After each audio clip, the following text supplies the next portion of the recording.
Está intercedendo aí por mim para Deus dar graça, tá bem? Vamos abrir a Bíblia, Atos dos Apóstolos, capítulo 2 e versículo 47. É o texto base que eu tomei para esta palavra, mas eu não vou me prender ao texto, porque esta é uma mensagem temática. Lembra daquela aulinha temática, textual, expositiva? Essa não é expositiva, não é textual, mas ela é temática.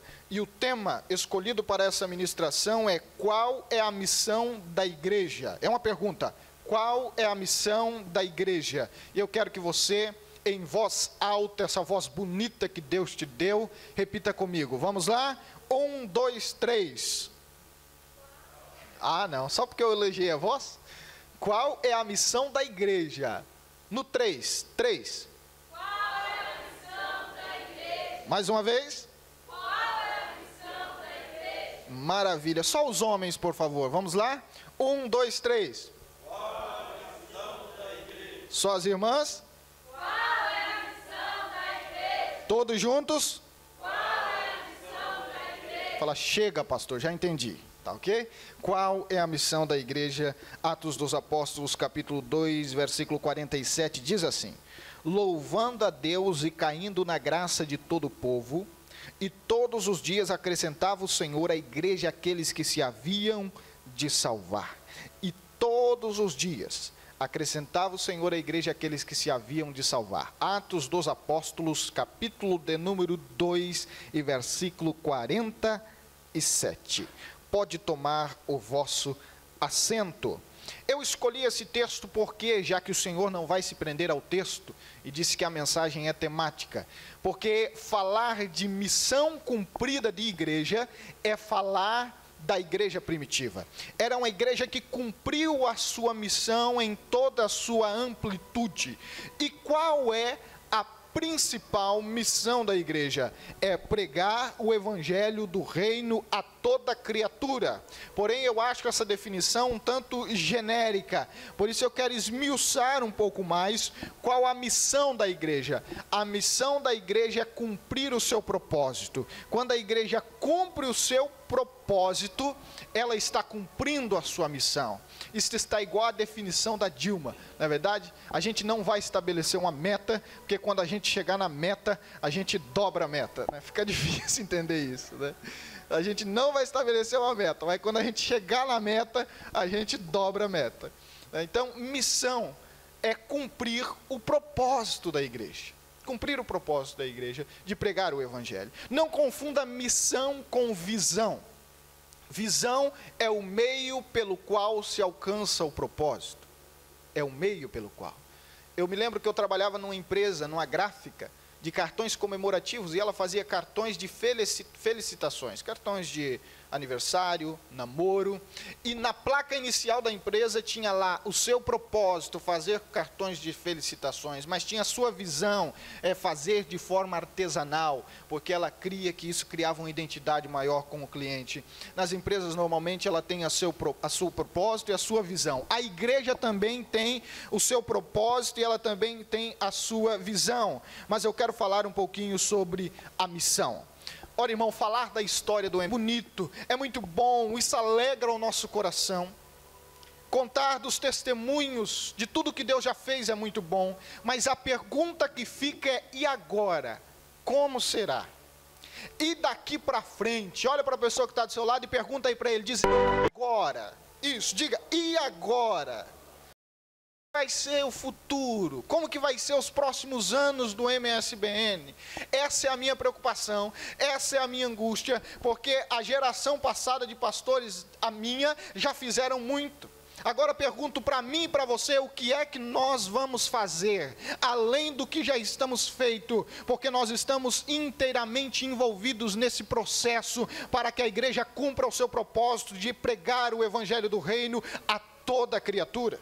Estamos inteiramente entrelaçados nisso. Essa é a nossa missão, esse é o nosso chamado, esse é o nosso trabalho. Eu não sei quanto você já fez, mas Deus nos chama para fazer mais.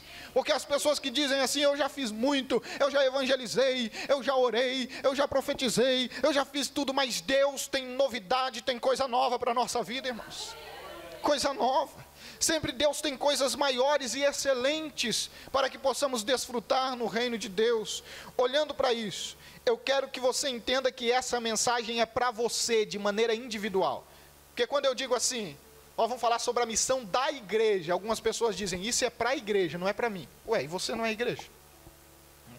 Não, a mensagem é para você que está aqui. Não é para quem faltou. Se tivesse aquela irmãzinha hoje aqui, a mensagem era para ela. Não, a mensagem é para mim e é para você. Então, quando eu digo igreja, eu estou se referindo a você, a igreja do Senhor Jesus Cristo. Então vamos lá, tem aqui uma receita bíblica para nós termos êxito em nossa missão de proclamar o Evangelho. A primeira, para você que gosta de tomar nota, a primeira, a igreja tem a missão de ser uma igreja comprometida com a adoração. A adoração. Primeira missão da igreja, primeiro propósito da igreja, ser comprometido com a adoração. Eu disse ontem, vou dizer muitas coisas que eu disse lá. Deus não precisa da nossa adoração. Ele tem os anjos que os adoram dia e noite. Deus não depende da nossa adoração. Até porque adorar, e eu fui ao dicionário, adorar é expressar amor profundo, extremo e respeitoso a Deus. Porém, quando nós adoramos o Senhor Jesus Cristo, é nós que somos beneficiados. E a Bíblia nos alerta, nesse cuidado, número 122 e verso 1 diz, alegrei-me quando me disseram, vamos à casa do Senhor. Vir à casa de Deus é motivo de celebração, é motivo de alegria para mim e para você. Eu já contei isso aqui, um dia eu estava na casa de uma irmã fazendo visita, eu levantei e falei, irmã, está na hora da gente ir, porque está na hora de ir para o culto. E a irmã levantou e falou, é verdade, pastor, está na hora de ir para a igreja. Eu falei, fica, pelo amor de Deus. Porque ela falou, agora chegou o pior dia, o pior momento. Não, meu querido, eu preciso estar ansioso. Amanhã é domingo, e domingo é uma grande oportunidade, é dia de eu ir à casa de Deus, louvar e engrandecer. Escreve aos Hebreus, e Paulo deixa por minha conta, capítulo 1 e verso 25, ele diz, olha, não deixe a vossa congregação, como é costume de algumas pessoas, não deixe de congregar, não deixe de estar junto. Sabe por quê, irmãos? Porque aqui acontecem coisas extraordinárias. Eu fiz essa pergunta lá ontem, quantos aceitaram a Jesus, tomaram a decisão por Cristo dentro de um templo? Levanta a mão assim. Quantos vieram para frente atendendo? Levanta a mão, pelo amor de Deus. Isso, não deixa o irmão. Olha para o irmão que está do lado e fala, não dorme, pelo amor de Deus. Sim, não dorme. É meio-dia e meio-dia ninguém dorme, tá bem? Quem foi batizado com o Espírito Santo dentro de um templo? Levanta a mão assim. Olha que coisa linda. Quem casou dentro de um templo? Olha que coisa linda. Quem ainda não casou, quer casar dentro de um templo? Levanta a mão. Olha que coisa linda. Está vendo quanta coisa boa acontece dentro do templo? Quanta coisa boa acontece nesse lugar aqui? Por isso, irmãos, que o contexto do texto que nós lemos de Atos capítulo 2, ele diz que os irmãos perseveravam unânimes todos os dias no templo. Atos capítulo 2, versículo 42. Todos os dias, unânimes. Eu sei que você não pode vir no templo todos os dias, alguns fazem faculdade, outros trabalhos, mas congregue o máximo que você puder. Não troque uma reunião de adoração ao Senhor pela distração deste tempo presente. Não podemos abandonar, nós estamos vivendo um tempo onde muitas pessoas querem abandonar, irmãos, o templo e estar na presença do Senhor. Quem está acordado aí diz amém. Amém. Maravilha. Adoração também não é só cantar. Agora eu vou adorar, tudo bem. A música é uma das expressões da adoração. Não é verdade? Mas a adoração é muito mais amplo do que só cantar. Você adora a Deus com o seu testemunho de vida. Você adora a Deus lá no seu trabalho. E tudo aquilo que você faz, a Bíblia diz, quer comamos, quer bebamos, façamos para a glória de Deus. Tudo que você faz deve glorificar o nome do Senhor, deve exaltar o nome do Senhor Jesus Cristo. Aleluias. Ponto de número 2. A missão da igreja é ser uma igreja comprometida com a evangelização e as missões. Comprometida com a evangelização e a missão. É responsabilidade de nós sermos testemunhas de Jeová. Aí você fala, pastor, isso é heresia. Uma vez a irmã me falou, sou testemunho de Jeová. Eu falei, eu também, eu testemunho de Jeová, né? Eu testemunho do Evangelho de Jesus Cristo, na verdade. É uma missão minha, sua, sermos testemunhas dessa mensagem. Aí eu vejo gente preocupada, dizendo, eu não sei pregar. Gente, tem gente que senta para conversar e você não consegue espaço para falar, porque você precisa pegar senha. Ou seja, a minha família fala muito, já deu para perceber, na verdade, fala muito. E quando a gente se reúne para uma festa, para um Natal, tem que pegar senha para falar. Porque o povo fala, já viu aquela coisa? A gente vai falando um por cima do outro, e normalmente fica um daqui, outro de lá, ô fulano, ô cicrano. Aí fala assim, prega agora. Eu não sei falar, não sabe. Até pouco tempo atrás estava falando pelos cotovelos, não é isso que a gente diz? Eu vi uma imagem esses dias da pessoa assim, 2 boquinhas no cotovelo. Falei, é falar demais. Mas aí quando a gente vai compartilhar, não, mas eu não tenho conhecimento teológico, eu não estou pedindo para você dar uma aula teológica. Aqui o apelo é para falar do amor de Cristo, daquilo que Cristo fez na sua vida. Se você não sabe falar muito, testemunha isso, irmão, é dizer, eu vi, e outros dizem, eu vivi. Então você pode dizer, olha, eu vi. Testemunha é isso, você vai testemunhar de alguma coisa, você diz, eu vi. Ou você pode dizer, não, eu estava lá no meio, eu também sou uma testemunha, porque eu não só vi, eu vivi. Então quando você vai testemunhar de Cristo é isso, é falar daquilo que você tem visto e daquilo que você tem vivido. Testemunhar, dizer, não, eu vivi, eu era assim, mas Cristo me libertou. Olha o que diz 1 Pedro, pessoal, ajuda aqui no ecrã, que eu estou a 200 por hora aqui.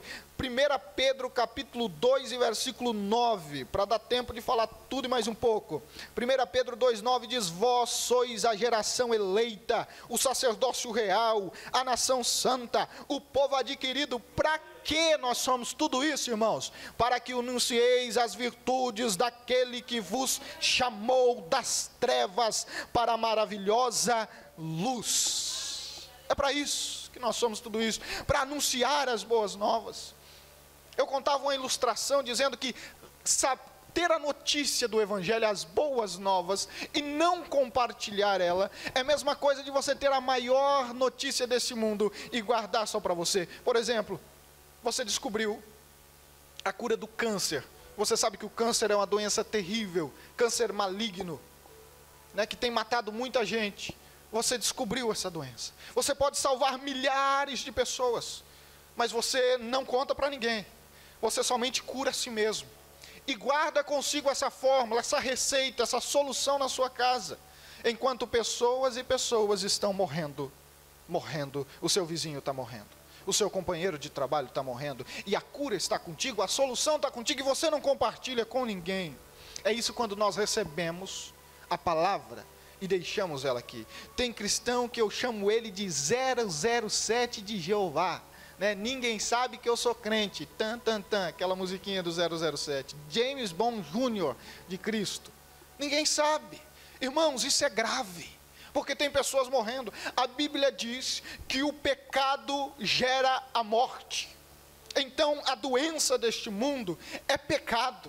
A enfermidade deste mundo é pecado, porque o pecado trouxe o homem a uma depravação total e gerou nele morte. Mas a mesma Bíblia diz que o dom gratuito de Deus é a vida, e você está com a vida aí dentro de você. Nós não podemos deixar que as pessoas morram.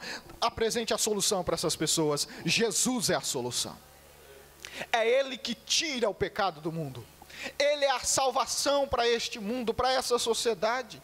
Por isso a missão da igreja é ser comprometida com a evangelização e as missões. Muito bem, olha o que diz Romanos 15, 20. Romanos 15, 20. É desta maneira me esforçarei para anunciar o evangelho, não onde Cristo foi nomeado, para não edificar sobre fundamento alheio. Por isso, irmãos, é compromisso em anunciar o evangelho para aqueles que não conhecem o evangelho do reino. Tem muita gente fazendo isso daqui, ó. Vai anunciar o evangelho onde o evangelho já foi nomeado, e aí ele fica criando fundamento em fundamento alheio. Não, Deus nos chamou às almas perdidas. Jesus Cristo diz, eu não vim para os sãos, eu vim para os doentes. Por isso eu digo para a pessoa, não convide ninguém de outra igreja, não vá atrás de ninguém de outra igreja. Está cheio de gente aí morrendo, indo para o inferno, vá atrás dessas pessoas, pregue para elas, fale de Jesus para elas, porque elas precisam ouvir. Mas diz, antes, como está escrito, aquele quem não foi anunciado o verão, e os que não ouviram entenderão.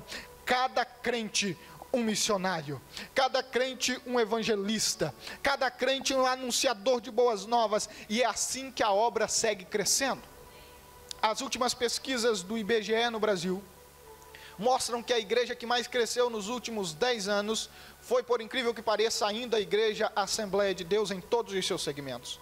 E perguntaram a um dos pastores, pastor José Wellington Bezerra de Carvalho, se eu não me engano é tudo isso, porque o nome é grande, até o José Wellington de Bezerra eu sei que eu acertei, Carvalho já fico na dúvida. Ele é pastor presidente da Convenção das Assembleias de Deus, e perguntaram a ele qual era o motivo desse crescimento. E ele nessa entrevista dizia, olha, nós não temos grandes programas de televisões em rede nacional, nós não temos emissoras em redes nacionais, temos programas locais, temos redes locais, mas isso se deve ao incentivo da evangelização pessoal. Para nós, cada crente é um evangelista, e cada pessoa, quando aceita Jesus, ele tem o compromisso de ganhar os seus amigos e os seus familiares para Jesus Cristo. E é assim, você traz um colega de trabalho, um colega da faculdade, alguém que você conhece na rua, e a obra de Deus vai crescendo, Deus vai salvando. Quando a igreja é comprometida com a evangelização, a igreja cresce, irmãos, o evangelho prospera. A pergunta nossa não deve ser por que a igreja não está crescendo. Essa não é a pergunta correta. A pergunta correta é o que está impedindo a igreja de crescer. Porque o normal, o natural é que a igreja cresça. O natural é que uma pessoa cresça. Se ela não cresce, algum problema está tendo na formação, alguma deficiência está aí. Então pergunte o que está impedindo que a minha igreja cresça, porque eu quero ser bênção e quero contribuir para que o máximo de pessoas alcancem o conhecimento do Evangelho. Amém? Ponto de número 3, a missão da igreja deve ser uma igreja comprometida com a comunhão do corpo. Como igreja, meu querido, você é responsável por desenvolver a comunhão com os irmãos. Hoje nós estamos na época da internet, da tecnologia, onde o individualismo está muito presente, onde nós temos algumas pessoas já... Deus nos chamou para o coletivo, pessoas que não vivem, ser humano que não vivem em comunidade, tem distúrbio psicológico, e a psicologia classifica isso como um eremita. Eremita é aquele que vive isolado da sociedade, ou por convicção religiosa, ou por convicção filosófica, mas são pessoas que se isolam, e a psicologia diz, não, essas pessoas sofrem de algum distúrbio, porque o normal do ser humano é viver junto, é estar em comunhão, é estar unido, e o inimigo tem tentado por muitas das vezes minar e tirar a comunhão da igreja, impedir que a igreja desenvolva amizades profundas e verdadeiras. E sabe o que é isso? Porque ele quer quebrar a comunhão do corpo, mas em nome do Senhor Jesus Cristo, toda obra do inimigo para tentar quebrar a comunhão do corpo de Cristo, será desfeita em nome de Jesus esta noite, em nome de Jesus. Atos 2,44, o contexto do texto base que nós lemos, diz que todos criam e estavam juntos, e tinham todo em comum. Todos criam e estavam juntos, tinham tudo em comum. Irmãos, é comunhão. Comunhão não é convívio, mas convívio é uma oportunidade para gerar comunhão. Eu vou deixar isso mais claro. Pastor, nós estamos precisando de comunhão, vamos fazer um churrasco. Já vi churrasco que tem crente com o espeto querendo cravar o outro. Isso não é comunhão, isso é convívio. Comunhão, você pode estar longe do irmão, você pode nem ver ele aquele mês, mas você tem comunhão com ele, porque vocês estão ligados no mesmo corpo. O corpo é a igreja de Cristo. Tem gente que quer ser membro fora do corpo, irmão. Isso é mutilação, é pé para um lado, cabeça para o outro. Não, o corpo foi feito para estar junto, para trabalhar em unidade. Esse culto só acontece porque tem gente na recepção, porque tem gente na bateria, porque tem gente no teclado, porque tem gente que fez o café que a gente tomou, tem gente que fez o chá, falou do café, tem gente que deu, oh glória, não é verdade? Tem gente que limpou o templo. É gente, irmão, é gente unida, trabalhando para o mesmo propósito. A unidade do corpo de Cristo, a igreja tem que ser comprometida com isso, irmãos. Quando você chega numa contenda, eu gosto desse exemplo, quando você chega numa contenda, você chega com um baldinho de gasolina ou de água? Sim, está pegando fogo. E você chega assim, eu quero ver pegar fogo. Aí esse é que chega com gasolina. Agora o que chega com água, chega para acalmar, para tranquilizar, para apagar o fogo. A Bíblia diz assim, segui a santificação e a paz com todos, sem a qual ninguém verá a Deus. Santificação e paz, para que nós possamos ver o Senhor Jesus Cristo. Evangelho saudável, meu querido, é desenvolvido com relacionamentos. Relacionamentos. Evangelho é isso, é relacionamento. As pessoas dizem assim, eu estou servindo a Deus. Deus precisa de algo. Deus é autossuficiente.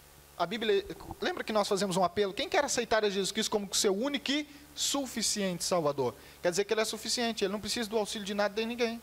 Deus é suficiente. Vou servir a Deus. Deus precisa ser servido? Não. Como se serve a Deus? Servindo ao próximo. Eu, nesse momento, estou servindo a Deus, porque eu estou pregando a palavra para vocês. Quando alguém vem aqui tocar no instrumento, ela está servindo a Deus, porque ela está tocando um hino para a igreja adorar. Então, quando nós servimos ao próximo, nós servimos a Deus. Pode ver, quando a irmã ali foi dar aula para as crianças, ela está servindo a Deus, porque ela está ministrando sobre o próximo. Quando você ministra sobre o próximo, você serve a Deus. Por isso, não permita que a unidade do corpo seja quebrada, porque diz a Bíblia que é melhor serem dois do que um, porque terá maior paga do seu trabalho. Salmo de número 133, ó quão bom e quão suave é que os irmãos vivam em união. O desejo de Cristo é que haja comunhão no corpo, e nós temos que zelar pela comunhão do corpo. Quantos estão me entendendo? Digam amém. Ponto de número 4, e nós já estamos indo para o final. Missão da igreja, ser uma igreja comprometida com a maturidade espiritual dos membros. Aqui, irmão, é o ponto que eu me fico mais nervoso no sermão, é essa hora. A Bíblia diz assim, ireis, mas não pequeis. E eu fico me segurando. Porque a gente que trabalha com igreja convive com a imaturidade de muitos crentes. Não estou dizendo de pessoa que está chegando hoje, que está bebendo na fé. Não, isso é pessoas, maturidade não tem nada a ver com idade. Eu conheço jovens maduros e conheço velhos meninos. Meninos. Maturidade é um crescimento que se desenvolve na caminhada com Cristo. Se desenvolve no trajar do caminho. E muito dos relacionamentos, maturidade se envolve no conflito dos relacionamentos. Tem gente que não quer conflito. Não quer conflito de ideias, de nada. Ele quer ser aceito em tudo. Irmãos, eu disse isso daqui, sabe quem não tem conflito? Morto. Morto não tem conflito. Está morto. Agora, enquanto estiver vivo, nós precisamos a lidar e a resolver. Problema foi feito para resolver, irmãos.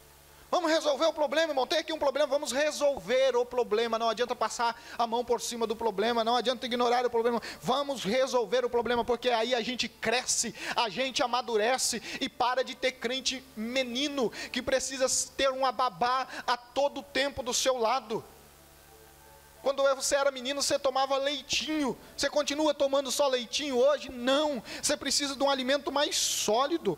Olha o que a palavra diz. Em Mateus, capítulo 22 e verso 19.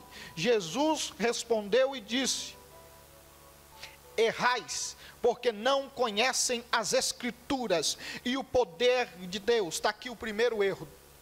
A primeira falta de maturidade, falta de conhecimento bíblico. Nós estamos cheios de teólogos do Facebook, do YouTube, mas pouca gente que se desdobra e se afadiga na leitura da Bíblia. O meu povo perece porque lhe faltou o conhecimento. Conhecimento das Escrituras, irmãos, gera muitos erros, muita confusão, gera infantilidade, imaturidade, miminice dentro da igreja. E não é possível. E é tão menino que faz coisas que eu fazia quando era menino. Sabe o que era? Minha mãe corria com a vara e quando começava a apertar eu fingia que desmaiava.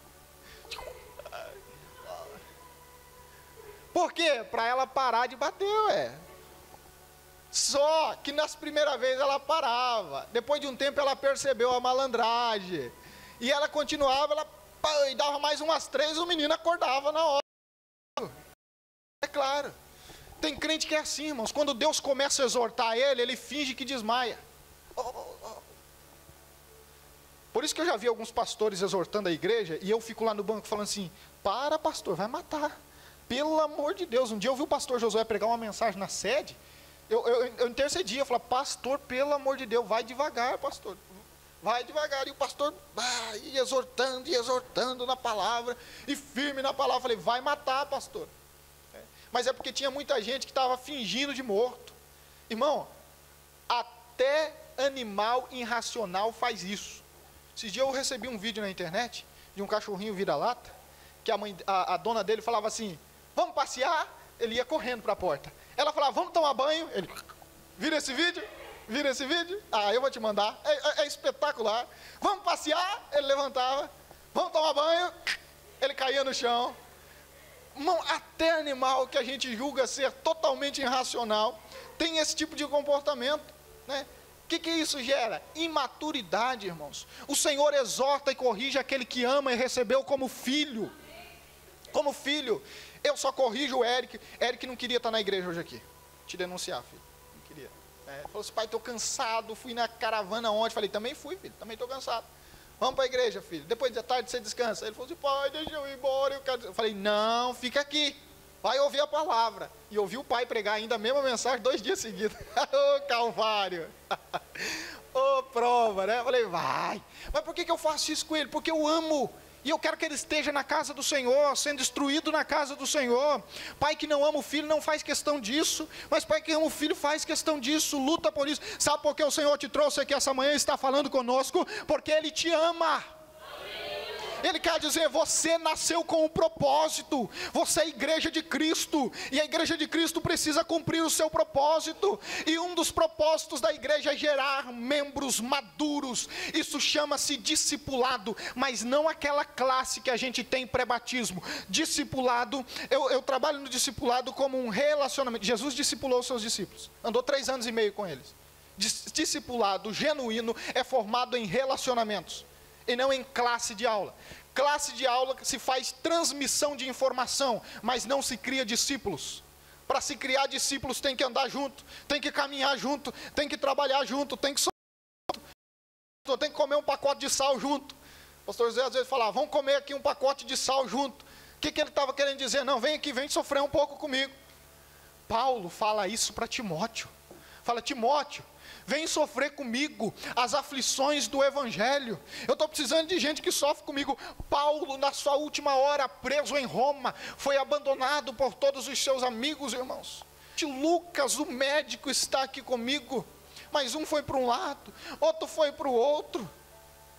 Deus e Lucas ficaram com Paulo ali naquele momento, mas isso não fez com que Paulo desviasse, largasse o Evangelho. Pelo contrário, deu a sua vida pelo Evangelho. Algumas pessoas dizem, mas o irmão não liga mais para mim, não fala mais comigo, não foi me visitar, o irmão me olha de cara feia. Ei, quando Paulo escreve aos Romanos, ele diz, nada pode nos separar do amor de Cristo, nem o passado, nem o presente, nem o porvir, nem a altura, nem a profundidade, nada pode nos separar de Cristo, nem a morte, absolutamente nada pode nos separar do amor de Cristo. Crente imaturo por qualquer coisa deixa Cristo. Ah, emburrei, estou indo embora, larguei. Não, irmãos, nem casamento a gente faz isso. Quem dera Cristo, não é verdade? Tem hora que eu me aborreço com a Pâmela, ixi, quase sempre a gente se aborrece. Falei, um quer uma coisa, outro quer outra. Hoje, por exemplo, depois do culto a gente tinha uns planos, eu quero ir num lugar, ela quer no outro. Ah não, vamos lá, eu quero ir num lugar, não, eu quero ir no outro. Agora eu vou fazer o quê? Ai, tô de mal. Lembra quando a gente era criança? Eu fazia assim, ó.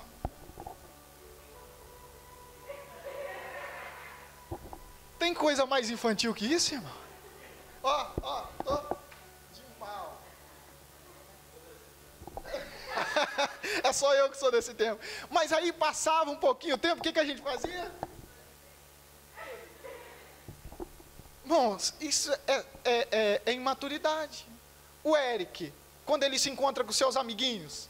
Ele encontra com seus amiguinhos, briga, chuta um outro, briga, chega, vai para lá, tal. Sai, 1 hora depois, ai pai, estou com uma saudade do meu amigo. Eu falei, só se for saudade de levar tapa, porque até agora você estava se estapeando. Não, eu amo meu amigo, não é verdade?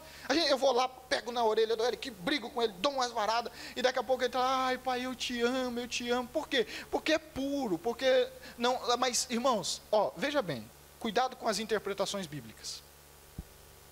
A Bíblia diz, pastor, que nós temos que ser como criança. Não diz? Né? Aquele que não for como desses pequeninos não entrará no reino dos céus. Mas quando a Bíblia está falando disso, no seu contexto, ela está falando da inocência, da pureza de uma criança. Porque ela também, o apóstolo Paulo também fala sobre não ser menino. Ele diz que quando era menino fazia coisa de menino, mas hoje eu sou homem, eu não fico mais fazendo coisa de menino.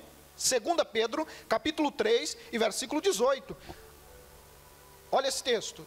Antes crescei na graça e no conhecimento do Senhor Jesus Cristo. A Ele seja dada a glória, assim agora como no dia da eternidade. Amém. O texto que eu citei de Paulo é 1 Coríntios 13, 11, que ele fala quando era menino. 1 Coríntios 13, 11. Irmão, nós temos que crescer. Cresça na graça e cresça no conhecimento. Não dá para ficar um crente velho de idade, mas menino na fé. Vamos amadurecer. Vamos amadurecer, vamos crescer. Não dá para ter, irmãos, obreiros, então nem se fala. Classe difícil de lutar. Eu digo porque eu sou um, pertenço ao meio. Tem hora, irmão, que é terrível. Gente que ensina a Bíblia, que pega, mas na hora que aperta para o lado dele, não mostra firmeza, maturidade. A Bíblia chama a atenção dos discípulos e Jesus chama ele dizendo, olha, vós sois tímidos. Mas essa timidez não é aquela timidez do irmão que tem dificuldade para se comunicar em público. Tá bem, irmão? Esteja atento com isso, né? Olha, vocês são tímidos, né?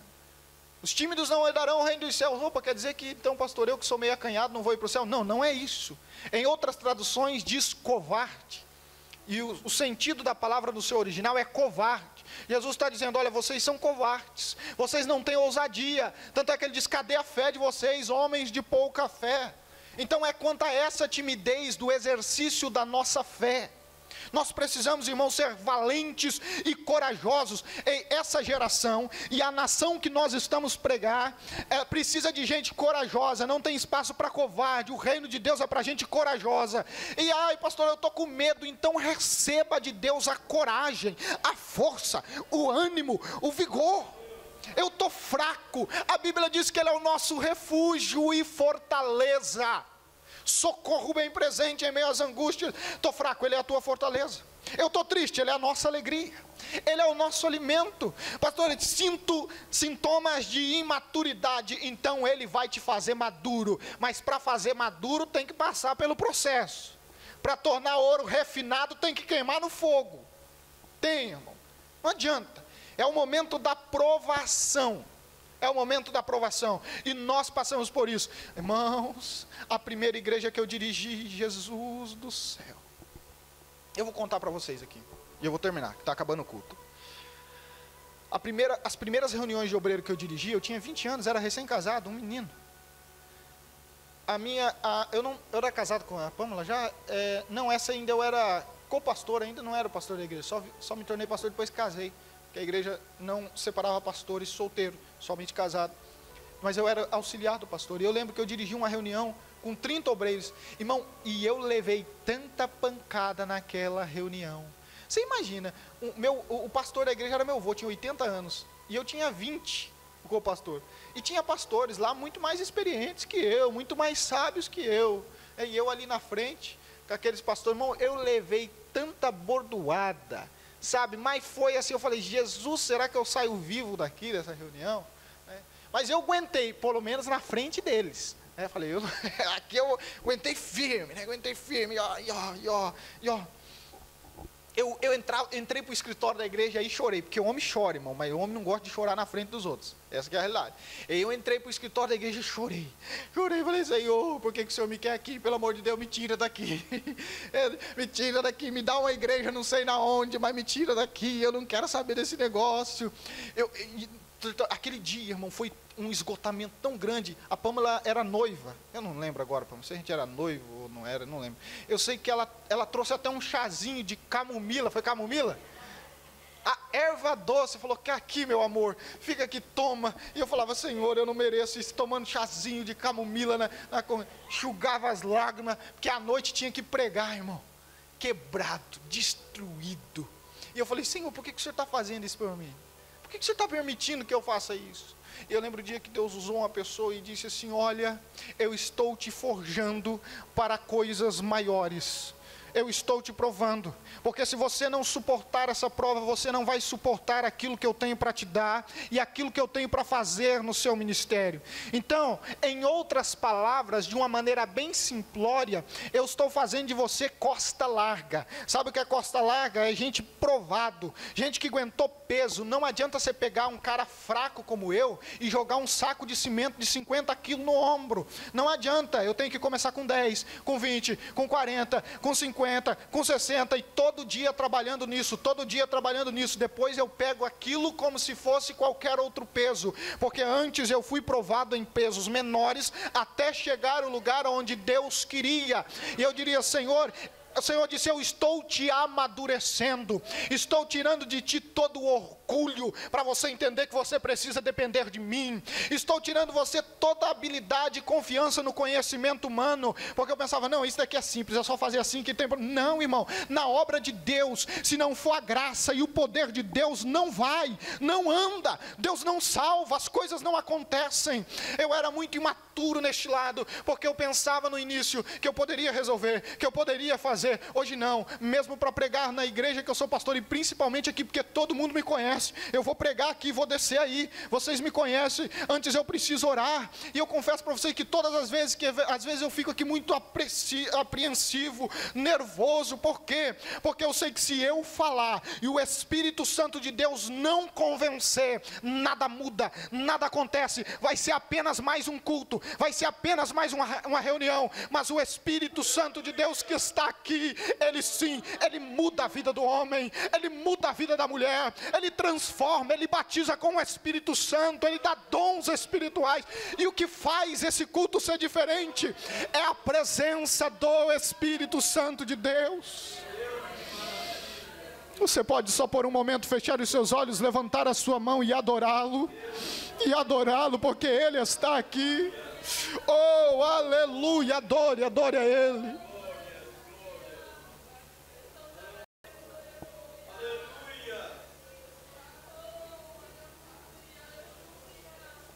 Aleluia, aleluia. Em quinto lugar e último, irmãos, a missão da igreja é ser comprometida com os dons e os ministérios. Qual é o seu dom? Qual é o seu ministério? Qual é o seu serviço? Você está aplicando os seus dons e talentos no reino de Deus? Essa é a pergunta. Porque a Bíblia diz que há diversidade de dons, não é verdade?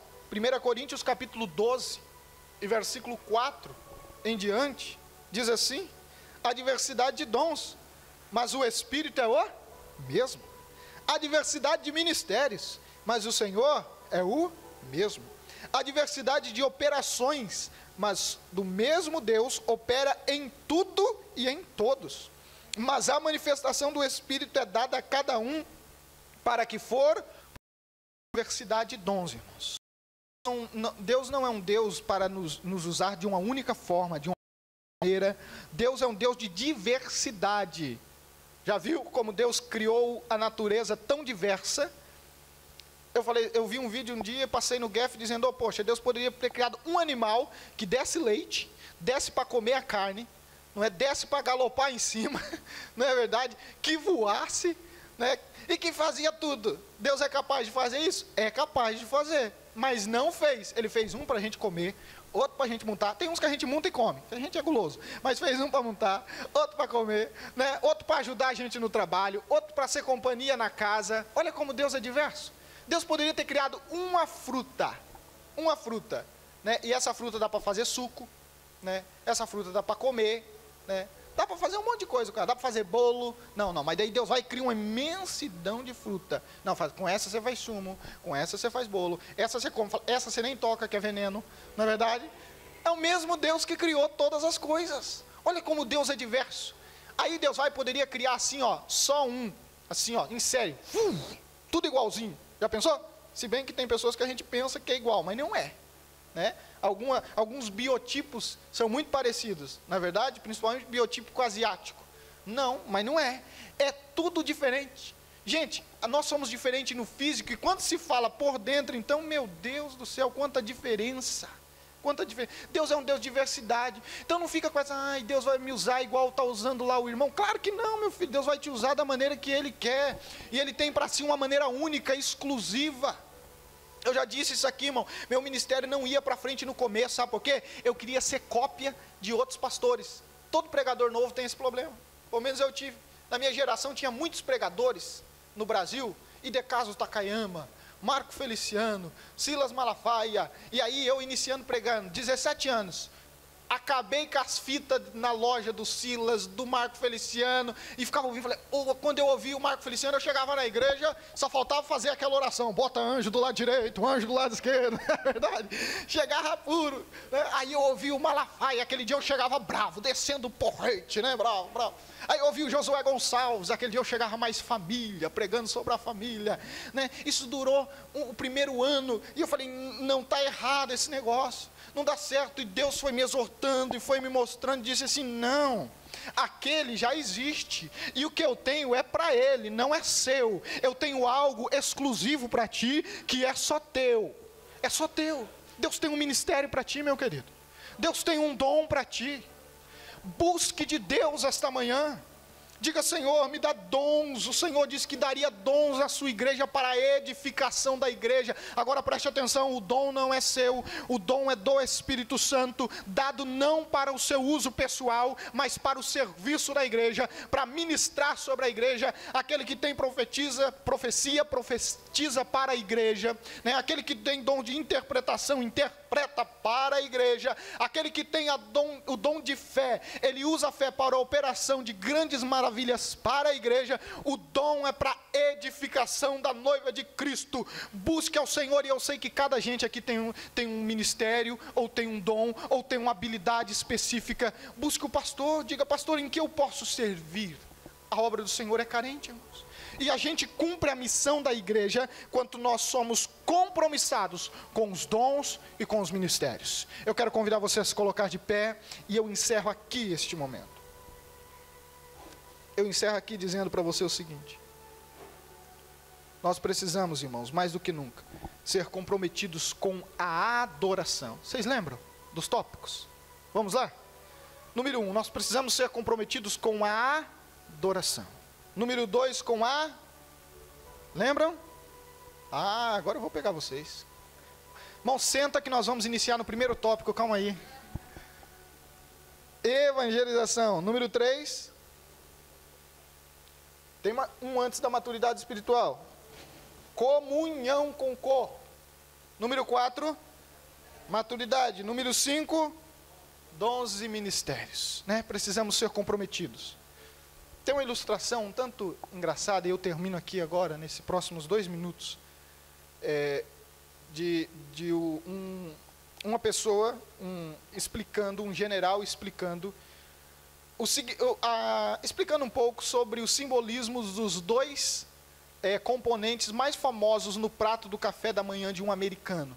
Você que principalmente já viu aqueles filmes americanos. Tem 2 componentes no café da manhã de um americano que são bem presentes, que é o bacon e os ovos. Na verdade, o bacon e os ovos. Ele conta nessa ilustração dizendo que com o café da manhã, a galinha, ela se envolveu, porque ela gerou o ovo. Mas ele conta que com esse café da manhã, o porco se comprometeu, que ele deu o bacon. Né? O que acontece, irmãos, é que às vezes, nós, no decorrer da caminhada de Deus, nós estamos envolvidos. Não, eu estou ali envolvido, eu só estou ali no meio. Precisando de mim? Estou aí, hein? Precisando de mim? É só falar. Amanhã eu não posso, mas depois da manhã, se precisar, né? É igual aquela pessoa que diz assim, você não quer tomar um café comigo, não? Né? Você não quer tomar um café comigo, não? né?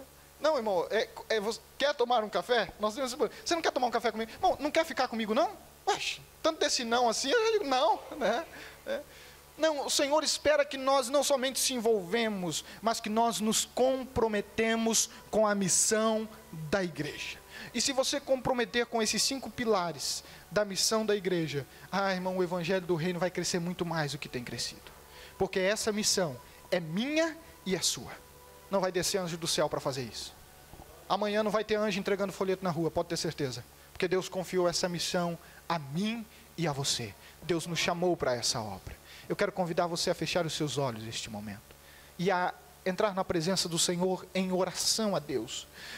Orar ao Senhor. Para que o Senhor te enche de dons. Para que o Senhor te dê habilidades ministeriais. Para que o Senhor te dê um coração adorador e você não troque o culto de adoração pelas distrações deste século, que o Senhor te dê um coração de evangelista e que você pregue a palavra do Senhor, que você zele pela maturidade de cada crente, pela sua própria maturidade, para que você tenha comunhão com os irmãos e zele pela comunhão do corpo. Clame ao Senhor e ore esta manhã, porque Ele está aqui. A Bíblia diz: pedi e dar-se-vos-á, porque todo aquele que pede, recebe, o que bate, a porta se abrirá. Então ore, clame ao Senhor. Vamos orar. Senhor meu Deus e meu Pai, a Tua palavra foi semeada, a Tua palavra foi ministrada, Senhor, mas o Espírito Santo é aquele que realmente faz a obra. Senhor, conclui a obra no coração dos Teus filhos esta manhã, crava essas palavras no seu coração, Deus, que sejamos uma igreja que cumpra a missão como igreja de Cristo, que cumpra os propósitos para qual fomos chamados. Queremos ser relevantes para essa geração, não passar aqui como mais tantos que passaram, mas deixar um legado, deixar uma história, que sejamos luz para esta terra, que sejamos sal para esta nação, que o Teu nome seja glorificado através da vida de cada um dos Teus filhos. Nós oramos em nome de Jesus, e eu quero convidar você a dar uma linda salva de palmas de louvor ao nome do Senhor Jesus. Amém? Maravilha. Pode se assentar, beleza?